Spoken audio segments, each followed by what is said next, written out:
റെക്കോർഡുകൾ ഭേദിച്ച് മുന്നേറിയ ഓഹരി വിപണിയെ കഴിഞ്ഞ കുറച്ചു മാസങ്ങളായി നഷ്ടത്തിലാണെന്നും ഭാവിയിൽ ശക്തമായി തിരിച്ചുവരുമെന്ന പ്രതീക്ഷയിലാണ് നിക്ഷേപകർ. ഇന്ത്യൻ സമ്പദ് വ്യവസ്ഥ ശക്തമാണ് എന്നതടക്കമുള്ള ഘടകങ്ങളാണ് നിക്ഷേപകരുടെ ഈ പ്രതീക്ഷയ്ക്ക് പിന്നിൽ. വിപണിയിൽ ചാഞ്ചാട്ടം ദൃശ്യമാണെങ്കിൽ ഏറ്റവും നല്ല നിക്ഷേപ മാർഗമായി വിദഗ്ധർ നിർദ്ദേശിക്കുന്നത് SIP ആണ്. 35-ാം വയസ്സിൽ SIP നിക്ഷേപം തുടങ്ങിയാൽ റിട്ടയർമെന്റ് പ്രായമാകുമ്പോഴേക്കും 5 കോടി രൂപയോ അതിലും വിലയുതമായ ഒരു കോർപ്പസ് സൃഷ്ടിക്കാൻ കഴിയും.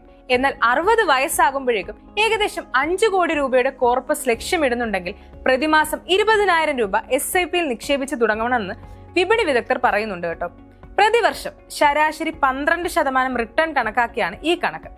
ഫിനാൻഷ്യൽ പോർട്ടലുകളും മറ്റും ഉപയോഗിക്കുന്ന സ്റ്റാൻഡേർഡ് SIP കണക്കുകൂട്ടൽ ഫോർമുലയെ അടിസ്ഥാനമാക്കിയിട്ടുള്ളതാണ് ഈ കണക്ക്.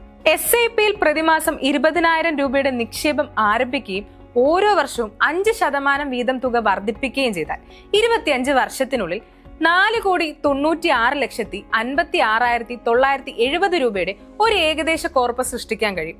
ആ വർഷങ്ങളിൽ ആകെ നിക്ഷേപം 1,14,54,504 രൂപയും കണക്കാക്കിയ മൂലധന നേട്ടം 3,82,02,466 രൂപയുമായിരിക്കും. SIP മ്യൂച്വൽ ഫണ്ട് നിക്ഷേപം ഗ്യാരണ്ടീഡ് റിട്ടേൺ സ്കീമല്ല. അതുകൊണ്ട് നഷ്ടസാധ്യതയുള്ള കാര്യവും നിക്ഷേപകർ ഓർക്കണമെന്നും വിപണി വിദഗ്ധർ പറയുന്നുണ്ട്. വിപണിയുടെ ഏറ്റക്കുറച്ചിലുകൾ SIP നിക്ഷേപത്തെ സ്വാധീനിക്കുകയും ചെയ്യാം.